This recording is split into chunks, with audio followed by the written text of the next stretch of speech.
Welcome to the Daily Exchange. It's Crypto Cowboy Day, guys. Crypto Cowboy Day. Pew, pew, pew, pew, pew, pew. Everything's going down. Everything's going down. Joel's coming in to have a chat with me at some point in time. We're going to be talking about GitHubs. We're going to be talking about Xbox with the blockchain. Thank you very much, Joel, for bringing back the bell. And we'll see you guys right after this.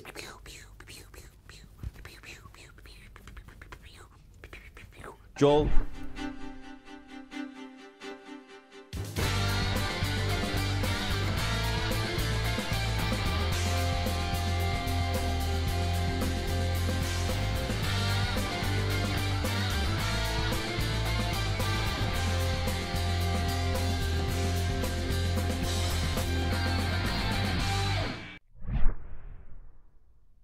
Guys, welcome back. We are in an absolute sea of red. Joel, I'm putting my gun down.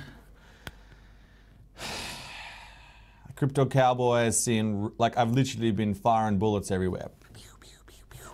Bitcoin is currently down 3.93%. Are we going to hell? No, we're not. No, we're not. Bitcoin Cash down 72.2% as well at $715. Ethereum at $403. Come on, Ethereum. Stay above $400. Go, little Ethereum. We're going to talk about GitHubs later on, by the way. Ethereum are committing quite a bit of code when it comes down to it. Ripple down 2.78% at 4.43 cents. EOS down 4.68%. Stellar down. Cardano down. Somehow, Tether is up. And Binance Coin is somehow up as well. It's one of those things. Where's Ethereum Classic? It's down ever so slightly. It's slightly down more than Ethereum at $14.50. I think Ethereum Classic. Ethereum Classic. It's one of those things, really. I'll never understand Ethereum Classic. Bitcoin is still obviously around that $7,334. Will it stay above 7 grand? Yes or no? We'll find out. You know, some people have seen obviously it going up and down with Ethereum as well. Ethereum seems to be taking a bit more of a beating than Bitcoin does right now. Poor little Ethereum. EOS as well. Just dipped below $7 to $6.90. And we're going to be talking about those projects in a bit. ZRX has been taken, has gone down 11%. That kind of hurts. And Cardano down a good 10% as well. I think a lot of the projects are getting well and truly want to see a lot more adoption and a lot more usage right now. But we seem to be in a bit of a downtrend. Are we consolidating potentially for a big move up? But that's the question. That's the question you've got to ask yourself. Bitcoin Cash, obviously having its first birthday this week. The Bitcoin Core faithful call BCH an offshoot, while Bitcoin Cash supporters believe it's support. It's the pure intent of the original Satoshi. It's obvious what the real it's obvious what the real Bitcoin is. Everyone knows what the real Bitcoin is. Everyone knows that. Litecoin slipped back as well to $75. $75 for Litecoin. That's a cheap coin. And they've got that recent news with the HTC coming out. It's interesting, Litecoin's been working very hard behind the scenes, and I'm really interested by that. There was a party, apparently, a Bitcoin party, Bitcoin Cash party hosted by CoinGeek in London, and a new Bitcoin Cash logo. A new one. It was unveiled by 200 BCH developers, merchants, and media. And I'm pretty sure this is just a lighthearted jab when you see the unveiling video. Joel, I want to roll the video for the new Bitcoin Cash. Bitcoin Cash.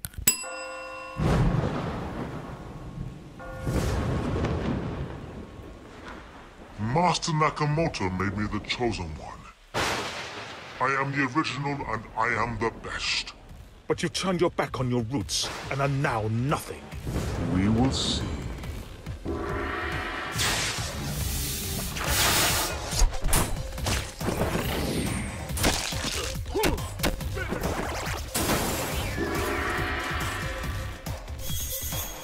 Satoshi Nakamoto has chosen me now. Bitcoin Cash is Bitcoin.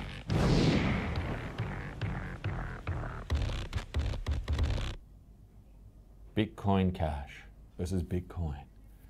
Bitcoin Cash, Bitcoin. Bitcoin Cash, Bitcoin.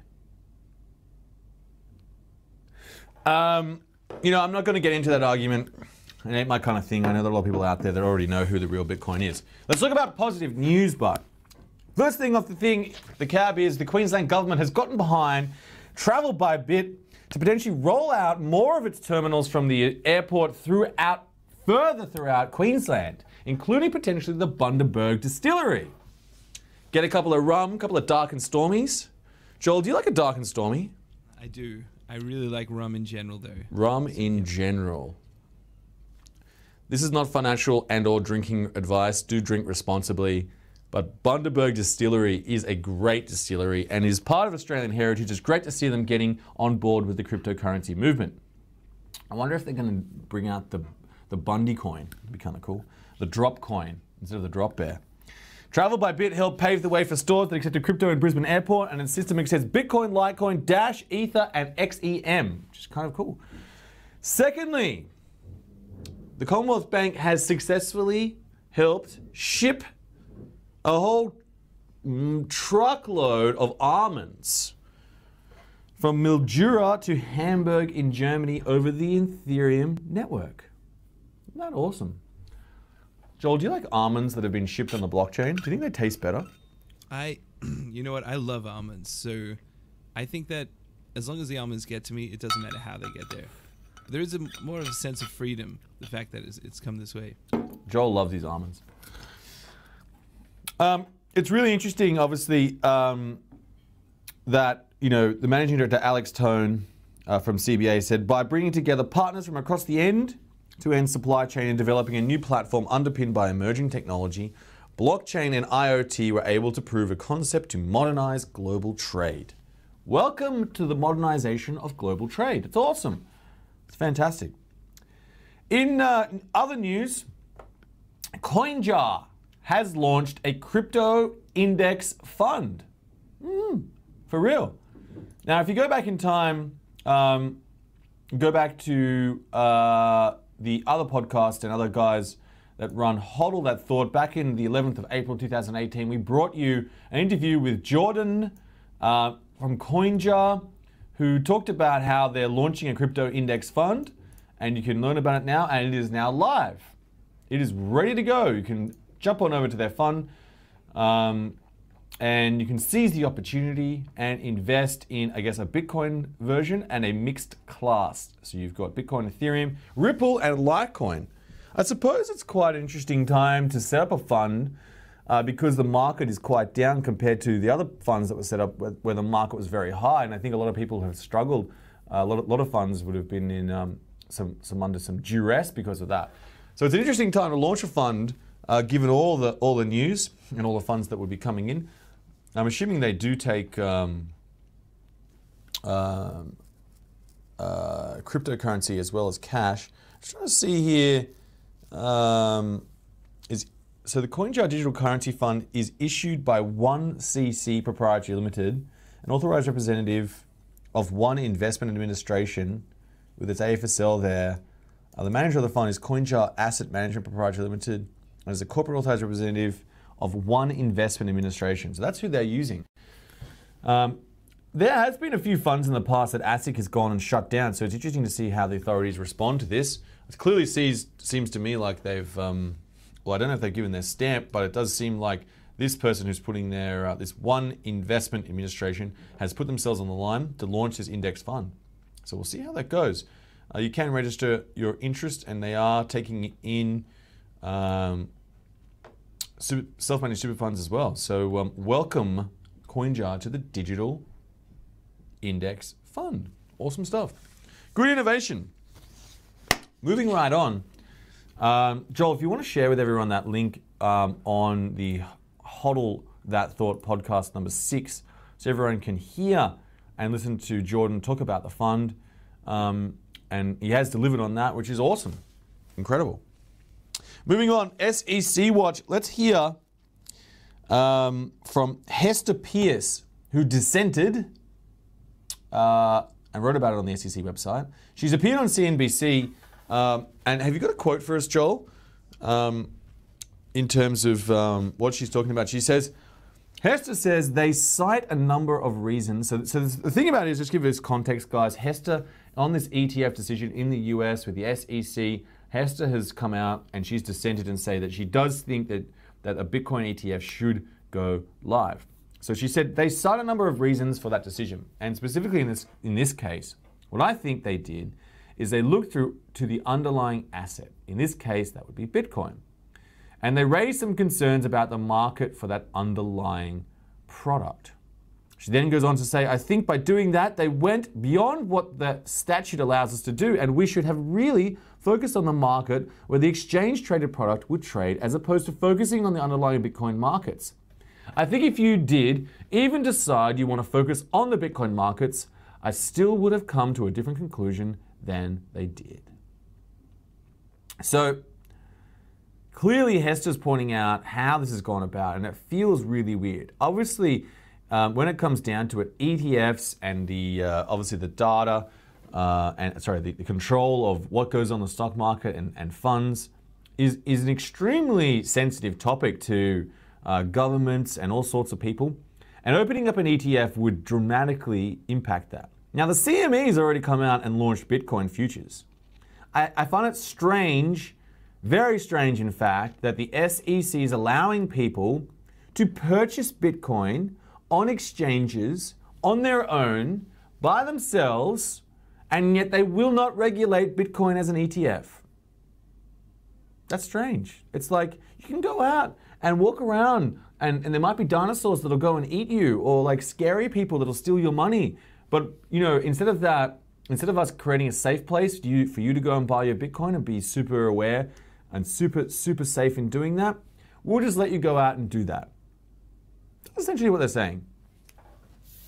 Kind of wigs me out. Does that freak you out a little bit, Joel? Look, if it freaks you out, it freaks me out. Let's move on. But don't talk about GitHubs. Let's give you guys an update right now. So we've gone on a DP Rating has put together this awesome audit of July's GitHubs. Now let's go through the list. Here it is. The audit's a little bit blurry. I apologize, guys. It's difficult. The number one project, apparently, according to DP Rating in terms of moving its GitHub, was EOS. Its rating was a 5 with 635 commits. A1 commit types, very high. High. Change of ranking was 0. The market cap ranking was still 5. Lots and lots of movement. Then you see Loom, Cardano at 274 commits. Very cool. Tron, 271. Lisk, 241. Particle, and then Ethereum at 194. Bitcoin still making changes to its code with 154 commits, which is really cool. I wonder how they determine these rankings. It's quite fascinating. I want to look at but ZRX. ZRX has made 805 commits to its code in July. 805, that's a lot of commitments. Its popularity isn't as high, obviously, but it has rocketed up the rankings. Argor Rep, which did launch on the 19th of July, has 522 commits. They are moving code. Fantastic to see. Waves moving code, Raiden, Golem, Neo, Eternity, not as much. IPFS Filecoin, only 64 commits, not as much movement. Steam, still the most used blockchain that exists currently, the most number of transactions that happens every single day, at 124 commits, so they are still operating. Elf there at 19, and Loopring, an outsider, didn't see that coming, 384 commits. RQRL, Bitum, Monero is still making commits, 150. Siacoin, interesting, at number 25. I want to see if there's anything unusually high or low when it comes to BitShares. Obviously is another one of Dan Larimer's project with 72 commits, still moving. Polymath with 169 commits. Ethereum Classic somehow committing code, 142. They've got a low here in terms of their number of contributions. It's quite low. Interesting. Ripple with 35 commits. Well, they are, I guess, a private blockchain. I mean, sorry, XRP. I mean, wait. I'm not sure how to speak about that right now. Joel, I don't know what to say about Ripple right now. I mean, sorry, XRP. 35 commits for a private, decentralized, who knows, something to do with blockchain. It's not connected to Ripple. Ripple and XRP are completely separate. So I guess that's saying, is that saying Ripple, XRP, 35 commits? Now I'm confused. I'm really trying to work this out. Let's have a look. What else we got? Metronome. It's an interesting one, Metronome. 278 commits. There's some big commits still down here. IOTA only 9 commits. Not enough commits. Jeez, IOTA. 9 commits from IOTA? That's not much. Bitcoin private, 14 commits. Some of these, when you get down here, it's getting real nasty. Engine Coin, 695 commits. That is crazy. That's a lot of commitments. It's a big commitment. Okay. Looks very, very interesting. I wonder if there's anything down here. Datum, no commits. Funfair, 0 commits. Ethos, donuts. Power Ledger, not moving. Nobody home. Nothing there. Interesting. I always think about these things in terms of what's actually going on, and right now it really feels like there are some projects that are moving, and there are projects that are going to be building on top of the new blockchains and protocols, and I've been talking a lot about this, and I'm going to say it again. I want to talk about protocols one more time. And the thing about protocols, I think right now, and I said it before, and I'm going to say it again, is that I think there's going to be a WordPress of protocols come out that will make all other protocols look very, very, very, very inefficient and make them very expensive from the perspective of building on top of them. And the reason why we need that is because then it's cheap to launch apps and you'll get this Cambrian explosion of real world applications. That's what we need. Real world applications.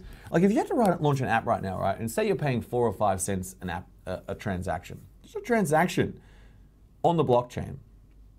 Now Alibaba does about, and I learned this last night, I met Marcus Blackmore at the Ernst & Young Entrepreneur of the Year Awards. And I was hanging out with him, and he was telling me when he went to Alibaba's office, they do 230,000 transactions a second. Now, if you're paying 4 cents a transaction, that's $9,200 a second. A second in cost, just to use the blockchain. Those costs have got to come down, way down. It's got to be immaterial. It's going to be like using the internet. That's where you're going to get this flourishing of creativity, applications, all those kind of things. That's what we need to get to. And that's where we're going to get applications, and those are going to be and I think those coins could potentially use other coins that already exist in terms of their transactions, potentially, but that's where you're going to get this huge explosion of activity, of apps, when those kind of things happen. I know it's a big call, but it just feels like that to me because I remember when those things weren't around. I remember we were building content management systems. But great little ratings, great little check in there to see actually who is doing things and who is not. Looks like Bitcoin and Ethereum are still punching away in the back end there. It'd be interesting if Ethereum does come back right now and really roll out a big, big, big update. That'd be amazing. Cardano doing a lot of work. EOS is just on fire. And it needs to be, right? Because they're fixing all sorts of different bits and pieces. All right. We're going to move on now and talk about Xbox and the blockchain. Xbox and the blockchain. Now, there's been some rumors that the next Xbox will potentially use the blockchain technology. Take a look at this clip from our show. And I'm inviting on Chris Stead, who'll be joining me in the crypto cave here to talk about this. Joel, if you could bring this video up, and we'll bring in Chris, our host of Games on the Blockchain. See you guys right after this. Look, now to talk to some super interesting rumor that's going around that Microsoft's going to release 2 consoles at the start of the next generation. One's going to be the standard type of console we're used to experiencing over the last couple of generations. The other one's just going to be a streaming box going by the code name Scarlet Cloud. as it currently stands. Now, the reason why we're excited about this is because if you caught our episode a couple of weeks ago, Microsoft has already implemented blockchain into its Xbox ecosystem. All the royalty payments that go to the developers are all handled by the blockchain already. Ubisoft has jumped on board as a partner. They're trialing out a way of handling their royalties through the Xbox Azure cloud. Now we're starting to see the next kind of step on this same discussion path, which is the movement towards a full streaming-only console, which surely will further make use of this blockchain tech, which we know they're experimenting with. Now, you've been following the story. What was your initial reaction? What are your thoughts on it? Well, initially, Steve, like, you know, over the weeks kind of coming in here and talking with you, I've gone from obviously somebody who knows nothing about the blockchain and kind of not really seeing how all the pieces fit together. And when this was first announced, my first thought was like, it's all kind of coming together. Everything we've discussed about Microsoft Azure, like, and as you just mentioned, like their payments to indies and all that sort of stuff. And it feels like this is kind of like the big piece to bring it all together. Welcome back, guys. I got Chris with us. We're talking about games on the blockchain. We're back.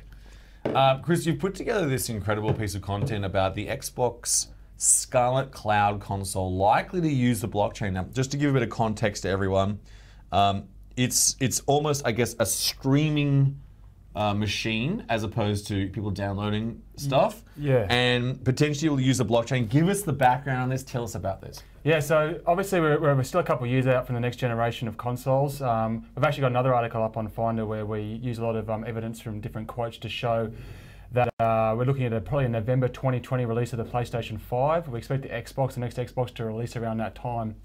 And what we've seen over the last couple of weeks is some rumours surfaced that the next Xbox, which we know Microsoft's working on because they have announced as much at E3 a couple of months ago, is that the rumours suggest that there's going to be two versions of the console. It's going to be the premium Xbox traditional type of thing that we see that's packed full of hardware and plays at 4K and is the kind of the ducks nuts of the console world. And they're going to have a second streaming box which they're going to offer, which is going to be effectively like a Netflix for games, where this console kind of sits there underneath your TV, you pay a subscription fee of some sort, and like you would with Netflix, you just kind of basically choose a game you want to play, it streams through your network, and off you go and play. So there's been no specific mention of blockchain around that, but a couple of weeks ago on the show on GXB, we unveiled that Microsoft has started using blockchain technology already to run its Xbox Live ecosystem. And it was kind of this like sneaky little announcement that snuck out through the Microsoft Azure kind of press releases. Didn't get much pickup in the gaming community, but they're already using it. So they're now using blockchain gaming technology to handle all the royalty payments at anyone or any third party who releases a game through the Xbox Store. They've said it's obviously cheaper, it's saving them a heap of money. They were just using Excel docos and manual labour. Wow. It's taking a 45-day process to show developers how much their games are actually making. Now it's all in real time. Ubisoft, major publishers, already jumped on board. They're partnered with Microsoft to try and get Microsoft's Azure Cloud and their blockchain to handle Ubisoft's internal royalty payments. So for games like Just Dance, where they have all these musicians and that they've got to pay out. I love Just Dance. Yeah, not quite my game. I play it at home with the girls. We just get out there and we just like throw all the bits. And I'm quite, yeah, what's your favourite song? I love the what is that? The Korean one, the little blobby guy. Gangnam Style. It's like that. No, there's another one, and it's just a wacky song. The two of them, and you do all the. I love that. Oh, well, if we ever showcase Just Dance on the show, you can come in and demo it for us. So keen. Let's get back a sec. Royalty payments. Yeah. So you're talking about small payments incrementally every day, every month. Yeah, no, well, in real time. So what they're basically, yeah. So how the actual how it actually works specifically hasn't been detailed, but what they've said, and there's a whole bunch of quotes out there. We've got them all on the Finder website from Microsoft how they are planning on using this in their gaming ecosystem. But basically, every dollar, if you buy a game on the Xbox Live Marketplace, of that every single dollar, there's various places that split of the pie goes. Microsoft takes a cut. They might have licenses. I don't know if who runs their servers or whether that gets separated in the company at all. But then the developer also gets a cut. So previously, someone used to sit there with an Excel doco, ledger these all up manually, and then eventually take 45 days, work out what that developer earned 45 days ago and let them know, which is obviously ridiculous in this day and age. They've now moved all that to the blockchain. So it's instant, it's real time. If you're a developer and you're sitting there, you're in India, you're working out of your garage or whatever, you put your game out, now you can know like an hour later, a day later, how much money you've earned, whether you can start like. And why does the moving out. blockchain do this better than the Excel or the database? Like, what's driving that? Why is that? Well, I mean, we know how we know what blockchain can offer. This is obviously not a decentralized blockchain. It's running on the Microsoft Azure cloud, so it's a centralized version of the tech. Right. But as we know, like, it just the smart contract nature of it, the speed of it, the way it can just execute.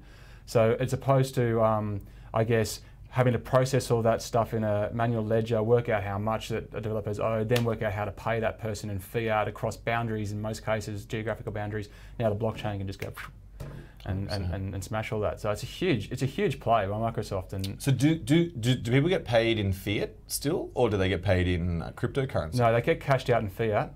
But I think they're using it to move across boundaries. So Microsoft would have its central place. I don't know if that's in Seattle or whether they've got little regional hubs. But like moving that stuff out, I mean, I don't know how many games sell per second on the Xbox Live marketplace, but it'd be pretty huge. Massive. Yeah, especially considering that Xbox Live isn't just Xbox, it's PC as well. Yeah, so we kind of joined the two dots in that article that's on the Finder.com website, and we went, look, here's the here's the blockchain. Do you want to bring stuff. that article up, Joel, and let everyone know? That's an incredible piece of content. And then you've got the new one as well, recently out. Yes. So this article details the Scarlet Cloud, which is the name of this the project name for this rumored streaming box, and then we bring up this blockchain technology that Microsoft's already using, and we're joining some dots here. We're using the quotes and we're going, well, it's quite clear that Microsoft is shifting to a token-based economy across their live marketplace, and it's a streaming box occurs. It'd be stupid to be using traditional payment methods, considering 100%. That they've already adapted that. So we believe that the Xbox console will come out, the new Xbox console will come out around November 2020, and it 2020, you think? Yeah. So this is a full remake of their core infrastructure and the methodology it's being used? Well, tell us about that. What we don't know is how far they're going to take it, you know? So are they going to just go, well, we're going to run all this in the background and just handle our side of the economy with crypto and just allow us to pay all the royalties out and just handle that quickly and smoothly, which will create a better games environment, game creating environment for them? Or whether they're actually going to take it that next step and allow the actual players of Xbox to own their games, own their in-game items, tap into this secondary market, which is a $50 billion secondary market of players wanting to actually move away from this licensing of games from major console creators, where you don't actually own it, you just pay for the right to use it on a console and actually own these things, sell them on once you've used them, or if you create like a really cool thing in Minecraft or get a really awesome gun or loot or epic sword or something that you have the power to then sell that on, or create a rarity, kind of get that rarity, that scarcity thing happening and try and get some value for it. Non-fungible items. Yeah. So we're seeing so much movement. We talk about it in the show every single week. We're seeing so many players come into this space and now offering real item ownership and, you know, good methods and ways of actually transferring these kind of items across. It's a huge market. It's much bigger than most people think. I think consumers want it.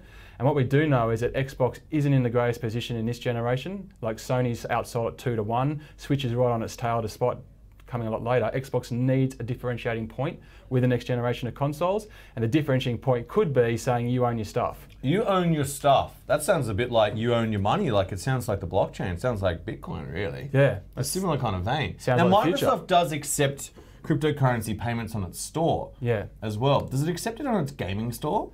No, I haven't seen any evidence of that to suggest yet. But we're also seeing the PC side of the Xbox thing. So I think they're using Xbox as a means of testing this, and then they'll roll it across their greater PC ecosystem. That could extend right to Microsoft Word and Outlook and all the other products that we see within the Microsoft space. Although we've got HoloLens coming up, which is the big AR thing. We've got Windows Mixed Reality, which is kind of into the space. Windows itself. So they could be using Xbox as a test case and then moving into that. What we do know is Steam's kind of under the pump, which Steam is like the major PC distributor of games at the moment. But PC's a bit under the pump at the moment because these players are coming in and saying, hey, you don't have to just do everything through Steam and not own your products. There's these other players coming into the space who are providing crowdfunding and ownership of games and secondary markets all in the same place. Like Opskins, who are one of the big secondary market players, probably the biggest secondary market player, have been banned from Steam in the last month. Really? Yeah, so Steam's taken a backwards foot off there. And the biggest game in the world right now by country mile is Fortnite, and Fortnite is a PC game that's not on Steam. So Fortnite has its own currency inside it. What's the Fortnite coin called again? What's it called? V-Blocks? V-Blocks, I forgot. V-Bucks. V-Bucks. Yeah. So So just to give everyone a bit of background, how does that work? Just explain how V-Bucks work and what's the code for that? I'm pretty sure it's V-Bucks. I'll double check that. But it's basically a classic in-game currency like you might have seen in a lot of mobile games. So when you play Fortnite, you can play it for free. And then they've got a battle pass that runs in 10-week seasons. And if you want to buy the battle pass, you buy it in a virtual currency called V-Bucks, which you buy with fiat. And then that gives you access to all the unlocks across that 10-week period if you want to kind of upscale your game and get and dress your characters up and get all the customization options and so forth. It's perfectly primed for the use in blockchain and the use of an in currency.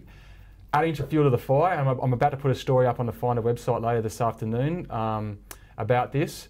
Epic Games has signed a partnership with MagnaChain, who are building a video game specific blockchain. That's a partnership to bring video game blockchain technology into their engine, Unreal Engine 4, which powers Fortnite. The Unreal Engine it's still going. It's unbelievable. Yeah. So like Epic Games is definitely can move the dial on this. So let's just go back. So Fortnite, let me just give everyone a bit of background on this. So Fortnite, huge game. Yeah, about 140 million people. 140 million. And it's come from literally nowhere. Yeah. But the thing about it is, I think what's interesting, they started from a streaming community first.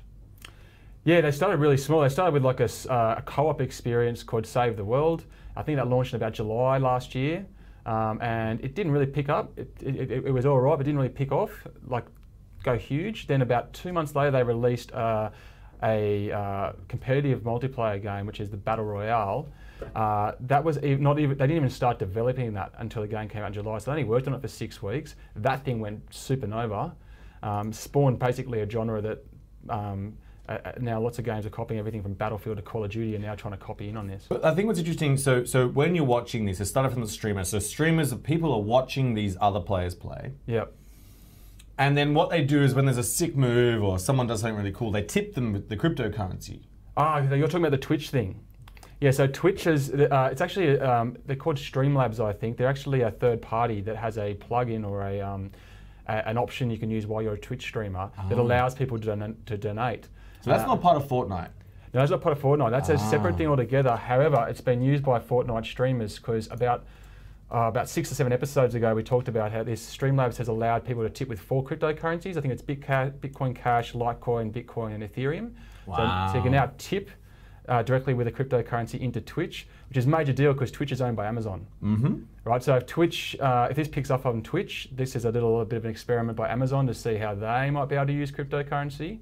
Incredible. Yeah. So we're seeing gaming as a space has been used to test a lot of things, which I think are going to have broader impacts across the whole cryptocurrency industry, mate. So you can now tip. So it says you can now tip Twitch streamers with cryptocurrency. And all of these guys are streaming Fortnite. So you can link their Coinbase and Twitch accounts together to process the transaction, and then, wow, that's incredible, absolutely incredible. So Bitcoin Cash, Ethereum, Litecoin, and Bitcoin Core. Other currencies may be added in the future. Fascinating. Yeah, so mate. I find that interesting because StarCraft 2 launched as a, I guess as a not only a multiplayer game to begin with, because that was a big deal, going from single player to multiplayer. Not only that, but to be a tournament game. Yes. So these new games, but it seems to me like they're launching to be a streamed game. In other words, not a single player, not even just multiplayer, not even just tournament, but to be streamed on the internet so that other people can watch them like you're watching the football, like you're watching a tennis match. Yeah, so that's not really a game developer thing. That's actually in the actual infrastructure we're seeing with the consoles. Xbox has the mixer. You can now stream through Twitch. So it's a feature that's become available on consoles and now allows anybody to just turn on and go, I'm going to throw this live. So it's not so much that the games have been developed specifically to be streamed. It's just that the whole nature of the ecosystem, the gaming ecosystem now allows stuff to be streamed easily. Right. Which obviously then is tying into the esports side of things, and we're starting to see esports boom. I mean, esports have been booming for about 5 years now, but it's getting humongous now. It's just stupid the amount of people who are watching it.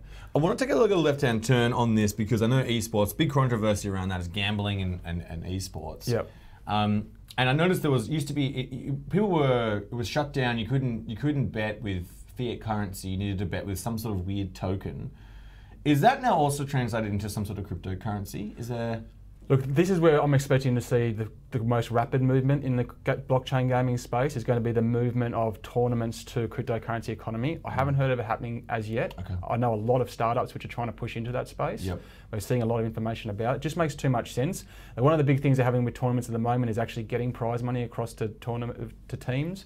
A lot of the stuff that's happening is like in situ, so they're like taking players to giant arenas, they're playing, they're getting novelty checks and then having to work out how to get their money from that later on. Whereas the movement of that to a smart contract based scenario where you don't have to be in the same space because it's a blockchain's like, it's not a hackable thing, it can't be cheated on. So the movement, it makes smart, it's much more secure and much more swifter process to move all that stuff to the blockchain and cryptocurrency. And then on top of that, we've also got the gambling side of it. And while it's not the greatest thing to talk about in the gaming space, it's going to happen for sure. And we're seeing people push into that space. We're also seeing we ran this story on the show last week. Is these guys out of Malta called Chili's, and these guys have been backed by Binance and backed by the founder of Ethereum and a few big players like that. They've got $65 million US of funding, the biggest of any blockchain gaming space. And their whole thing is to allow viewers during the live tournament to vote on team decisions. So you buy a token, a Chili's token, and then that gives you the right of one vote. And then the team that you follow will come in and go, well, we've got these 4 different tactics, or we don't know who to bench in this game and not who to bench, or what skin should be used. And then the actual fans get to vote in real time. Wow. Yeah. Governance tokens for gaming. Yeah. And they intend to move that to TV and other media It afterwards. feels like it's like a movie, that one. Yeah. That's almost like a movie. It's happening, mate. I think we're living in the future. Yeah. Are we living in the future right now? Yeah, we are. Well, we are in this room anyway. Yeah. We're living in the future. The rest of the world's catching up. Right quickly. now, everyone is catching up to this room right now. We're living genuinely in the future. When I say something right now, it's going to happen you're going to see it in a bit of time. There it is. We're going to go for a quiz. Joel, what do you think about gaming and cryptocurrency? Are you a fan? Are you a gamer, Joel?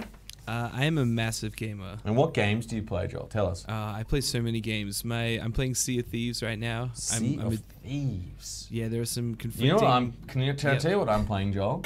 What are you I'm playing Zelda. Oh yeah, Yes. me too. Yeah, I'm lost That's in a Zelda. thing. Yeah, That's It's a like real thing. It's back. Yeah, like one of the best games ever made. Welcome back, Amazing. Zelda. Yeah. And you know what took me ages to figure out? That the dude, the green guy, and that you are, his Link? name's not Zelda. Yeah. It took me a while to figure that out. Zelda's the princess, mate. Zelda is the princess. Link's the hero. If there's any princesses that need saving out there, I've got my gun and cowboy hat on, and I'll come and save you. Don't you worry. We need a couple of saviors and heroes out there. Now we've got a quiz coming up. Joel, I believe you are asking the questions, and Chris and I. Sorry, we're going to try and answer as best we can. I'll tell you what we need to do, but because I love playing games, we need to write our answers down. Don't say them out loud, because otherwise we'll affect each other. I'll give you that pen, and I'll write my answer on my phone, so as that when you ask the question, afterwards it can compare notes. So we're going to go from the top to the bottom, and let's repeat the question, Joel, so everyone can hear. All right, we're ready. We're ready for you. Hit us the quiz. The here we go. crypto So, gaming. been a lot Is of- the crypto gaming quiz? Is that what it is? No, it's not gaming, is it? It's just general No. crypto. Just general crypto. The crypto general quiz. crypto. Guys, do play along and let us know how you go with the quiz. Hit us up first. All right, what have you got for us, Joel? First question. Okay, so question one. According to online Wells Fargo / Gallup poll conducted May 7 to 14th and published on July 27th, 96 of US investors have heard of Bitcoin, but what percentage actually already own Bitcoin? So 2%, 11%, 5%, or 0.4%? There's specifically investors here. US investors. All right, I'm putting in my answer. You both have your answers? I've got mine, yeah. You got to write it Alright. down. Otherwise it's not immutable. Oh, I've circled it. Oh, you've circled Yeah, yours. yeah. Oh, I you're can't change already- that circle, mate. The circle's smart. there. It's already on the blockchain. It's on the Okay. paper chain. It's on the paper chain. All right, second question. Okay, question two. According to a nationally representative sample of 2007 UK adults conducted by SME investment house IW Capital and shared with express.co.uk, what percentage of Brits say that they just don't understand cryptocurrency? So it's 12%, 96%, 38%, 52%. I reckon that extra 7 could have pushed it over the line, yeah? 7 people. Yeah. That's a good one. How many? All right, I've written my answer. You got your answer, Chris, Chris? have you got yours? I'm down. Is I've got everyone at mine. home Oh, yeah. or where you're listening from, whether your phone, from the toilet, from your blockchain, from outer space, from the future or from the past, have you got your answer in? Because you'll find out soon. Spoiler alert, it's coming. Roll us, Joel. What do you got for us? Question 3. Question 3. According to a new survey of 1,000 Americans by Bankrate.com, which generation is most likely to use Bitcoin as a place to put money they won't need for 10 years or more? So it's Gen X, which is 38 to 53, Millennials, which is 18 to 37, Baby Boomers, 54 to 72, Silent Generation, I didn't even know that was a thing, 72 plus, and then the Gen Z, those youngins. I reckon this is a likely trick. to use Bitcoin. This as is a trick place question, to I think. Put money they won't need for 10 years or more. To the new long-term saver. I'm going to talk through my reasons as well. I think we should talk through them. Yeah. All right, next question, Joel. No, that's it. Oh, that's it. 3 questions. All right, let's start. We'll answer our questions. Question 1 was talking about some stats have come out. Ooh, I'll bring it back Wells up for everyone to Fargo, look. July 27, 96% of investors have heard of Bitcoin. What percentage actually own Bitcoin? What was your answer? I've gone for 2%. 2%? I have gone for 0.4%. Joel, what have you got for us? What's the answer? The answer to question 1 is 2%. Hey. 2%. Wow. Though 26% of the respondents said they were intrigued, it's only 2%. Why did you choose 2%? Look, I knew it was going to be 11. I knew it was going to be way more standoffish than this, but I thought there's just been too much money involved in this market that that at least 2% would have had a dig around that December period, and a few would be holding on after that crash. So there's 3, I think it's 400, or it depends on what number you want to read, how many aliens there are. I'm an alien in the US as well. Yeah. So it says on my visa, you are an alien. So it's probably, let's say, 350 million Americans. Yeah. You've got 2%, so that's Well, just investors. we're talking here. 3.5, so that's 7 million Americans owning Bitcoin. Well, if we're talking, this question was specific to investors, so I don't know how many of that 350 million would consider themselves to be investors or would classify as an investor. Right. So I was thinking there's just a huge play here still on Wall Street, like everyone's still in the stocks. But 2%, that's a shift See, my numbers were like 0.4 because... of the 350 mil. Yeah, the 350 mil, I was trying to like break that down. I just don't think there's 7 million Americans, but you're right, I didn't think of the investors. All right, 1 to Chris, none to me. All right. So the answer to question 2, do you guys know the answer? Do you feel So- like you have the right answer? In the UK, what percent of Brits were having a pint and saying to their mate, I don't know what Bitcoin is? What percentage did you go for? I went for 96%. 96%. I went for 52%. Give us a drum roll on this one, Joel. Tell us. What have you got? You guys can do a drum roll. A drum roll? You want to do a drum roll? All right. The answer, according to the survey, is 38%. Hey! So, hey, yep. Oh, Which that's good to translates hear. to Jeez, the 20 million awareness. Brits. Wow. 38%. Do they understand it? Or do they think Why'd they you go with understand 96, man? That's massive. Man, I've just maybe it's just because I'm working in the crypto gaming space, but the feedback we get from gamers is they just don't understand it and they've got fear about the entire thing because they see it as like crypto jacking or microtransactions. They got that kind of standoffish in-app purchase feel about it. So I was kind of looking at it from that perspective, and I was like, I think a lot of people just don't understand it. And I feel like whenever I'm writing articles about crypto, I still have to kind of say this is what it actually means, this is what actually what mining is, this is what these things are. But perhaps it's a case of them 38%, perhaps they believe they understand it, but to what level is understanding, I'm at 52. I reckon half of people just... But 38 it's good for us. Yeah, that's a it's good amazing. result. Yeah. Amazing. I'm happy to hear that. We should go to the UK and do a show there and ask, get like 100 people in and say, hey, can you tell us about what Bitcoin is? Yeah, well, we know that about 38 of them will be able to. Tell you, yeah. Yeah. No, sorry. 62 of them will be able to tell us. 38% say they just don't understand. yes. So it's very positive. All right, Chris, Joel. Yep. I think that's. I didn't get this one out. I think it's still Chris's one. Oh. I've got none. Joel's got one. All right, what do we got? Next question. Yes, the final question. 100,000 Americans were asked which generation. Is it the Gen X at 38 to 53, Millennials 18 and 37, Baby Boomers 54 to 72, the silent generation, well, they're silent, so that's why no one knows about it. That's it, right? So they're out straight up. Gee, that's really sad. They can't talk. How are they going to answer a survey? How are they going to answer the survey? It's almost like they're the ones, you know what it reminds me of? It reminds me of Ethereum Classic. It's the silent generation. Question, or is it Gen Z, which is Gen Z is under 18 years old. Gen Z. Yeah.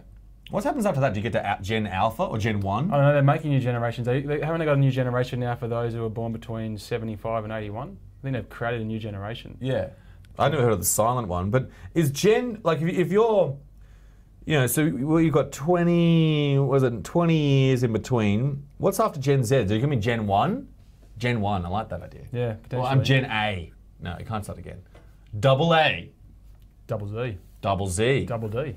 Joel, give us your answer on this one and tell us why. What did you go for on this?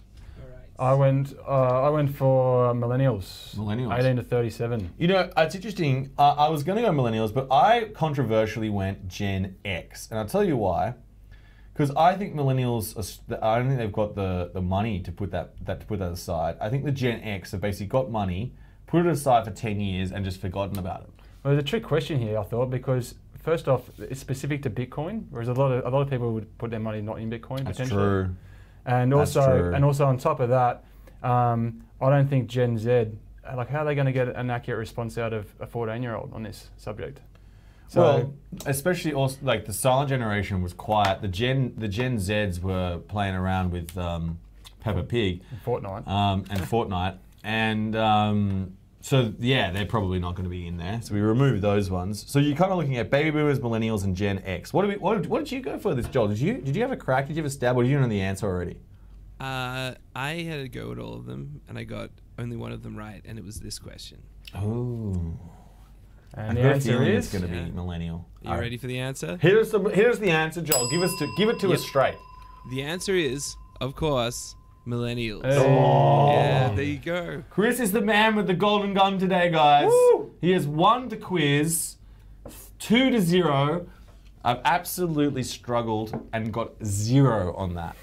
The blockchain can confirm, the paper chain can confirm, in fact, everything can confirm that I was incorrect. Hey, all those hours playing Fortnite do teach you something, mate. That's true.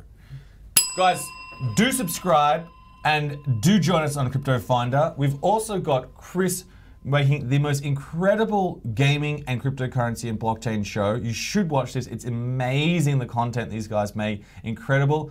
Tune in to that show. Check it out. It's absolutely amazing. Join us, subscribe, check out Finder with these articles. Chris and the crew write the most amazing, futuristic, breaking news. I just wanted to if you guys, if you want to know about gaming and where it's going, especially the coins if you're involved with, Chris is the guy to speak to. Do reach out and have a chat with him. You can tweet at us, you can pigeon us, you can blockchain us. In fact, you can just send us your Bitcoin right now if you really want to, and we will write about you. I've got quite something quickly to tell you. Quickly. In about an hour from now, I'm going to release an article on finder.com.au where I spoke to Insomniac Games, who are running Spider-Man, the upcoming Spider-Man game, and asked them specifically about what they know about blockchain technology and what's happening behind the scenes. Got some really, really interesting quotes, which they're going to publish for the first time worldwide in about an hour from now. An hour from now, guys.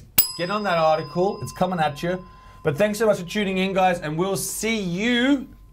We won't see you tomorrow. I'm taking a break. See you on Monday next week, and thanks so much for joining the Daily Exchange. Subscribe.